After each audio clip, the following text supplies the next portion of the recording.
प्रिय विद्यार्थियों, बीए द्वितीय वर्ष का जो द्वितीय प्रश्न पत्र है उसमें संस्कृत साहित्य का इतिहास में महाकाव्यों के विषय में हम अध्ययन कर रहे थे। उसमें हम कालिदास के जो महाकाव्य हैं, रघुवंश और कुमार संभव, उनका अध्ययन कर चुके हैं। आज हम जो अश्वघोष जो कवि हैं उनके महाकाव्यों के विषय में अध्ययन करेंगे कि संस्कृत महाकाव्य जो है उसमें उसकी परंपरा में, संस्कृत महाकाव्यों की परंपरा में अश्वघोष का महत्वपूर्ण स्थान माना जाता है कि महाकवि अश्वघोष संस्कृत के बौद्ध कवि हैं और बौद्ध ग्रंथों ने इनके विषय में जो इनकी जो परिचय है, जो जानकारी है, आवश्यक जानकारी, उसको सुरक्षित हमें मिलता है, सुरक्षित दिखाई देता है। चीन में सुरक्षित परंपरा के अनुसार अश्वघोष जो है वो महाराज कनिष्क के गुरु थे। कुछ लोगों के मतानुसार अश्वघोष ही महायान संप्रदाय तथा माध्यमिक शून्यवाद के प्रवर्तक थे, लेकिन इस पर मतभेद है। अश्वघोष सुवर्णाक्षी के पुत्र थे और इनका जन्म स्थान साकेत तथा अयोध्या जो है वो माना जाता है कि अयोध्या जो है इनका जन्म स्थान रहा है। अश्वघोष की जो रचनाएं हैं, उन रचनाओं का जब हम अध्ययन करते हैं तो इनकी रचनाओं का अध्ययन करने से यह स्पष्ट होता है, ज्ञात होता है कि जाति से ब्राह्मण रहे होंगे। और अश्वघोष भी जो नाम है यह भी इनका एक तरह से नाम नहीं है, अपितु कहा जाता है कि अश्वघोष जो है इनका कंठ जो है इतना मधुर था और मनोहर था, इनका स्वर इतना मधुर, मनोहर और गंभीर था कि इनके व्याख्यान को सुनकर के जो अश्व होते थे वो अश्व भी जो घोष करना बंद करते थे, अर्थात हिनहिनाना बंद कर देते थे। इसी से इनका नाम अश्वघोष पड़ा है। तो अश्वघोष का वास्तविक नाम क्या था, यह संदिग्ध एवं अज्ञात है। बौद्ध धर्म से दीक्षा ग्रहण करने के उपरांत ही उनका नाम अश्वघोष प्रसिद्ध हुआ है और इनकी अमृतमयी वाणी को सुनकर के भूख से व्याकुल अश्व जो होते थे वो भी हिनहिनाना बंद कर देते, घास आदि का भक्षण करना बंद कर देते थे। तो इस प्रकार से जो है इनका नाम जो है अश्वघोष पड़ा। तो अश्वघोष के नाम जो नाम है अश्वघोष, इस नामकरण में इतना सत्य अवश्य है कि इनकी वाणी नितांत मधुर एवं हृदयावर्जक थी और इनके माता पिता के विषय में बताया जा चुका है। इनकी माता का नाम सुवर्णाक्षी था और इस साकेत तथा अयोध्या के निवासी थे। ये निश्चित रूप से नागार्जुन से प्राचीन माने जाते हैं। संस्कृत के जो अन्य कवि हुए हैं उन काव्यों की समान अश्वघोष का समय अधिक विवादास्पद नहीं है। ये प्रसिद्ध सम्राट कनिष्क के समसामयिक थे। कनिष्क 78 ईस्वी के आसपास गद्दी पर बैठे थे, अतः अश्वघोष का भी यह स्थिति काल है। बौद्ध धर्म के ग्रंथों से भी अनेक ऐसे तथ्य उपलब्ध होते हैं जिनके अनुसार अश्वघोष कनिष्क के समकालीन सिद्ध होते हैं। चीनी परंपरा के अनुसार अश्वघोष बौद्धों की चतुर संगीति या महासभा में विद्यमान थे और यह सभा जो कनिष्क के द्वारा बुलाई गई थी। अश्वघोष को कनिष्क का समकालीन सिद्ध करने के लिए अनेक अंतः साक्ष्य भी दिए गए हैं कि ये जो है कनिष्क के समकालीन माने जाते हैं। इन्होंने अपने जीवन का अधिकांश समय कनिष्क के राज्याश्रय में ही व्यतीत किया, ऐसा अधिकांश विद्वानों का मत है। और कनिष्क ने अश्वघोष की अपूर्व प्रतिभा एवं विद्वता से प्रभावित होकर के उनको अपना गुरु बना लिया और इनका अधिक समय कनिष्क के राजकवि एवं राजगुरु के रूप में ही व्यतीत हुआ। अब जो अश्वघोष की रचनाएं हैं उन रचनाओं के संबंध में भी पर्याप्त मतभेद है। इनके अश्वघोष के नाम से अनेक बौद्ध ग्रंथ प्राप्त होते हैं। संभवतः उनमें से कुछ बाद में अश्वघोष के नाम से प्रसिद्ध कर दिए गए हों और जिन ग्रंथों के लेखक के रूप में अश्वघोष का नाम लिया जाता है उन्हें दो वर्गों में विभाजित कर सकते हैं, दार्शनिक ग्रंथ एवं साहित्यिक ग्रंथ। दार्शनिक जो ग्रंथ हैं उन ग्रंथों में 4 ग्रंथ प्रमुख माने जाते हैं: वज्रसूची, महायान, शब्दोत्पाद, गंडी स्रोत गाथा तथा सूत्रालंकार। साहित्यिक ग्रंथों में अश्वघोष की 3 कृतियां निसंदिग्ध रूप से स्वीकार की गई हैं: बुद्धचरित, सुंदरानंद तथा शारिपुत्र। इनमें से प्रथम जो सुंदरानंद और बुद्धचरित हैं ये 2 महाकाव्य हैं और अंतिम जो रचना है शारिपुत्र प्रकरण, यह प्रकरण कोटि का रूपक है। अब जो सबसे पहले जो इनके महाकाव्यों में जो बुद्ध चरित महाकाव्य प्राप्त होता है, यह अशुघोष विरचित प्रसिद्ध महाकाव्य है। इसमें भगवान बुद्ध जो हैं, उन भगवान बुद्ध का चरित्र 28 सर्गों में वर्णित किया गया है। इस महाकाव्य से चीनी यात्री जो इत्सिंग थे वो पूर्णतया परिचित थे। उनके समय तक यह संपूर्ण 28 सर्गात्मक उपलब्ध था। 5वीं शती में किए गए चीनी अनुवाद तथा 7वीं शती में किए गए तिब्बती अनुवाद में भी 28 सर्ग उपलब्ध होते हैं। लेकिन वर्तमान में इस महाकाव्य का संस्कृत में जो स्वरूप प्राप्त होता है उसमें केवल 17 ही सर्ग हैं, और उसमें भी जो 14 सर्ग हैं वो 14 सर्ग ही संप्रति हमें मूल रूप से हमें देखने को उपलब्ध होते हैं। इसमें जो सर्ग हैं, उन सर्गों में जो प्रथम सर्ग है उसमें राजा शुद्धोधन, उनकी पत्नी का वर्णन है। उनकी जो पत्नी होती है राजा शुद्धोधन की, मायावती, वो एक स्वप्न देखती है रात में कि एक श्वेत गजराज उनके शरीर में प्रवेश कर रहा है। लुम्बिनी के वन में सिद्धार्थ का जन्म होता है, और जो बालक है उस उत्पन्न बालक ने यह भविष्यवाणी की कि मैं जगत के हित के लिए तथा ज्ञान के अर्जन के लिए जन्मा हूँ, कि मेरा जन्म जगत हित के लिए और ज्ञान अर्जन करने के लिए हुआ है। दूसरे सर्ग में कुमार की मनोवृत्ति को देख करके राजा अपने राज्य को अत्यंत सुख कर बनाकर उस बालक के मन को विलासिता की ओर लगाना चाहते हैं, और वन में चले जाने के भय से उन्हें सुसज्जित महल में रखते हैं।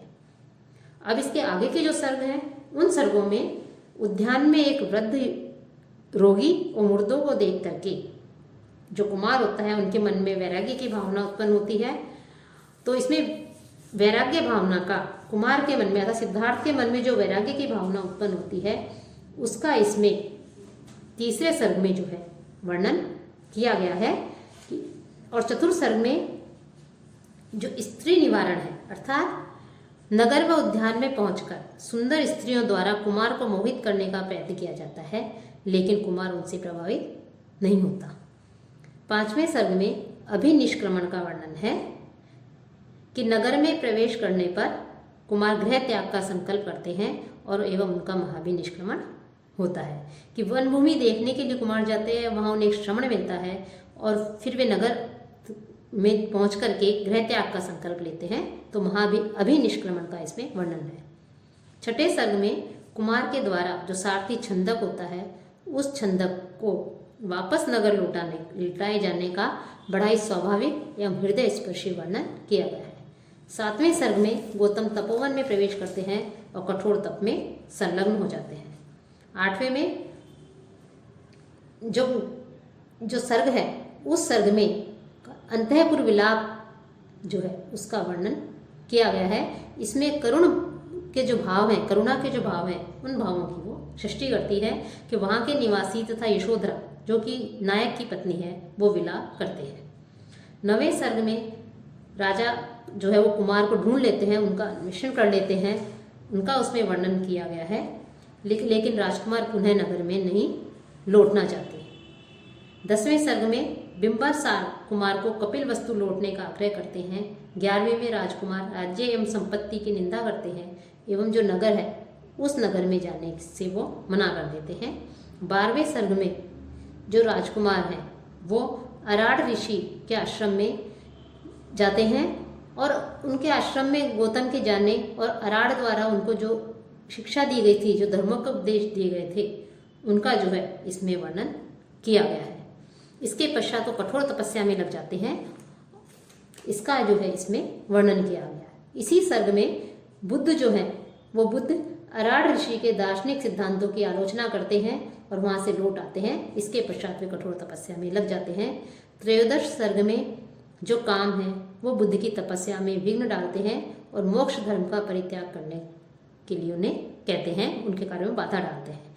अंत में अपनी भयंकर सेना के द्वारा जो गौतम है उनको वो विजय प्राप्त करना चाहता है, लेकिन उसे पराजित होना पड़ता है।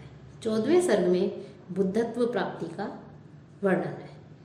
14 सर्ग जो है इसके कुछ अंश से लेकर 17वें सर्ग तक बुद्ध के द्वारा बौद्ध धर्म का प्रचार और बौद्ध धर्म की शिक्षाएं, बुद्ध के उपदेश, बौद्ध संघों की स्थापना आदि का इसमें वर्णन किया गया है। साथ ही अशोक के समय तथा बौद्ध धर्म की जो स्थिति है उसका भी इसमें वर्णन मिलता है। कि जो बुद्ध चरित है, यह बुद्ध चरित महाकाव्य अश्वघोष का कीर्ति स्तंभ कहा जाता है। इसमें अश्वघोष ने भगवान बुद्ध के संघर्षमय जीवन की विविध घटनाओं का सजीव एवं कवित्वपूर्ण वर्णन किया है। इसमें अश्वघोष का कवि एवं दार्शनिक जो रूप है, ये दोनों ही रूप हमें देखने को मिलते हैं। कवित्व की दृष्टि से देखें तो बुद्ध चरित के तीसरे सर्ग में राजकुमार गौतम को राजकुमार पर देखने के लिए समुत्सुक नगर वधुओं की चेष्टाओं का बड़ा ही सुंदर वर्णन इसमें किया है। इस महाकाव्य के पहले के जो 5 सर्ग है उसमें कवि की दृष्टि कथा विकास एवं काव्य कला के सफल प्रयोग की ओर केंद्रित रहती है, और इस महाकाव्य के एकादश द्वादश जो सर्ग है उनमें धर्म एवं दर्शन संबंधी विचारों का जो है हमें वहाँ वर्णन मिलता है। अश्वघोष एक दार्शनिक के रूप में भी हमारे सामने उपस्थित होते हैं। जहाँ तक हम भाषा की बात करें तो इस महाकाव्य की भाषा शैली अत्यंत सरल तथा मधुर है। बड़ी ही सुंदर उपमाओं का इसमें प्रयोग किया गया है। प्रकृति का भी सुंदर और सजीव चित्रण इसमें किया गया है। इसमें कथा वस्तु के सम्यक निर्वाह के साथ साथ मध्य मध्य में बौद्ध धर्म के जो तत्व हैं उनका और दार्शनिक विचारों को भी सरल मधुर पदावली में प्रस्तुत किया गया है। यह महाकाव्य बुद्ध के प्रति अत्यंत अनुराग और उनके शास्त्र का अनुगमन कर लोकहित एवं शांति के लिए लिखा गया है। तो इस प्रकार से यह जो काव्य है, जो बुद्ध चरित है, यह बुद्ध चरित अश्वघोष की जो रचना है उन रचनाओं में से प्रमुख मानी जाती है। और अश्वघोष का जो व्यक्तित्व है वो बहुमुखी है। उन्होंने अनेक वैसे तो ग्रंथों की रचना की है, लेकिन जो महाकाव्य हैं, जो 2 महाकाव्य हैं, उसमें बुद्ध चरित अपना एक महत्वपूर्ण स्थान रखता है। अश्वघोष का ही द्वितीय जो महाकाव्य है वो है सौंदरानंद महाकाव्य है। यह अश्वघोष का द्वितीय महाकाव्य है। कुछ विद्वानों का कहना है कि यह बुद्ध चरित से पूर्व की रचना है, लेकिन सौंदरानंद महाकाव्य की विकसित काव्य शैली को देख करके उसे बुद्ध चरित के बाद की रचना मानना ही उचित प्रतीत होता है। इस महाकाव्य में कवि ने भगवान बुद्ध के अनुज जो नंद हैं उस नंद के चरित्र का वर्णन किया है। इस महाकाव्य की रचना 18 सर्गों में हुई है, अर्थात 18 सर्गों में इस महाकाव्य की रचना हमें मिलती है। इसके प्रथम सर्ग में मंगलाचरण के स्थान पर जो गौतम है उन गौतम का ही उल्लेख किया गया है। बाद में कपिल वस्तु का वर्णन है कि बुद्ध का विमात्रस जो भ्राता होता है, अर्थात सौतेला जो भाई नंद है वो परम सुंदर थे और उनकी पत्नी भी अत्यंत सुंदरी थी, रूपवती थी। दोनों एक दूसरे के प्रति चक्रवाकी एवं चक्रवाक के समान आसक्त थे। उनका जो है इसमें वर्णन किया है। साथ ही शाक्यों की वंश परंपरा, सिद्धार्थ का जन्म आदि बुद्ध चरित्र की कथा का यह संक्षेप में वर्णन है। द्वितीय सर्ग में राजा शुद्धोधन का गुण कीर्तन एवं बुद्ध के जन्म की कथा है। इसी सर्ग में नंद के जन्म का भी वर्णन है। तीसरे सर्ग में गौतम की बुद्धत्व प्राप्ति आदि का जो वर्णन किया गया है, उसकी अद्भुत उपलब्धियों तथा उसके प्रभाव से जो प्रजा है उसमें किस प्रकार से सद्भाव की जो स्थिति होती है उसका वर्णन है। चतुर्थ सर्ग में सुंदरी व नंद के प्रगाढ़ प्रेम व श्रृंगार उपासना का सुंदर चित्रण जो है इसमें किया गया है। कि जब इस सर्ग का प्रारंभ, चौथे सर्ग का प्रारंभ नंद एवं सुंदरी के विहार और रति विलास से होता है।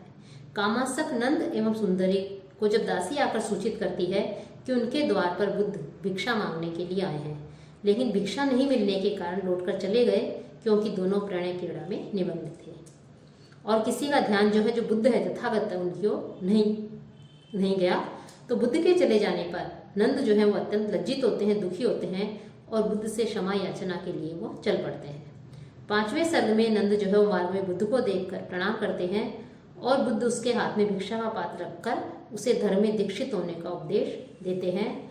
और जो नंद है वो नंद काषाय वस्त्र जो है उन वस्त्रों को धारण कर लेता है।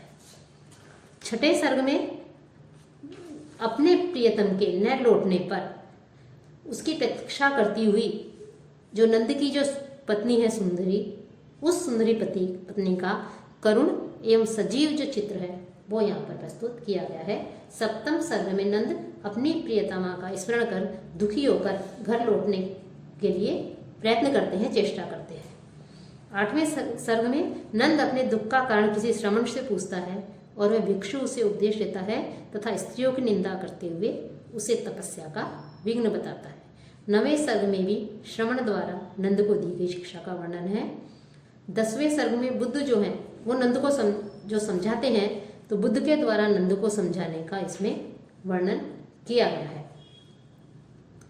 और 10वें सर्ग में ही जब बुद्ध को ज्ञात होता है कि नंद व्रत तोड़ना चाहते हैं, तो वे आकाश में लेकर उड़ जाते हैं और उसे वहाँ आकाश में ले जा करके उसके आसक्ति को दूर करके अपने योग विद्या के बल से नंद को उड़ाकर स्वर्ग ले जा करके अनुपम सुंदरी अप्सराओं का दर्शन कराते हैं, जिससे नंद अपनी पति के प्रति मोह को भूलकर अप्सराओं को प्राप्त करने के लिए बुद्ध के आदेशानुसार तपस्या करते हैं। तो 11वें सर्ग में आनंद नामक एक भिक्षु उस अप्सरा की प्राप्ति के लिए तपस्या करने पर उनका उपहास करता है। 12वें सर्ग में नंद तथागत के पास जाकर निर्वाण की प्राप्ति का उपाय पूछते हैं, अच्छा परम पद की प्राप्ति के उपाय पूछते हैं। बुद्ध ने उसे विवेक का उपदेश देते हैं। इसके पश्चात जो सर्ग आता है त्रयोदश सर्ग अर्थात 13वां सर्ग में बुद्ध द्वारा नंद को उपदेश देने का वर्णन है। 14वें सर्ग में इंद्रियों पर विजय प्राप्ति और कर्तव्य जो है उनका वर्णन है कि बुद्ध नंद को शील और संयम का उपदेश देते हैं। 14वें सर्ग में चतुर्दश सर्ग में इंद्रियों पर विजय प्राप्ति के कर्तव्य का वर्णन है। 15वें सर्ग में मानसिक शुद्धि जो है उसका प्रतिपादन किया गया है। 16वें सर्ग में 4 जो आर्य सत्य हैं उन आर्य सत्यों की व्याख्या प्रस्तुत की गई है। 17वें सर्ग में अमृत तत्व की प्राप्ति का उपदेश है और अंतिम जो सर्ग है 18वां सर्ग उसमें नंद की तपस्या, मार्ग एवं विजय एवं उसके अज्ञान का नष्ट होकर ज्ञानोदय होने का वर्णन है। अर्थात नंद ज्ञानोपदेशों से कृतार्थ होकर गुरु के पास पहुंचते हैं और शांत चित्त होकर के आशीर्वाद प्राप्त करते हैं। तो इस प्रकार से 18 सर्गों में इसका जो है विभक्त करके इसका वर्णन किया गया है। इस महाकाव्य की रचना का उद्देश्य सांसारिक विषयों में आसक्त जो प्राणी है उस प्राणी को विषय भोगों से हटाकर बौद्ध धर्म के अनुकूल आचरण करने के लिए और मुक्ति लाभ की ओर प्रेरित करने के लिए कहा गया है।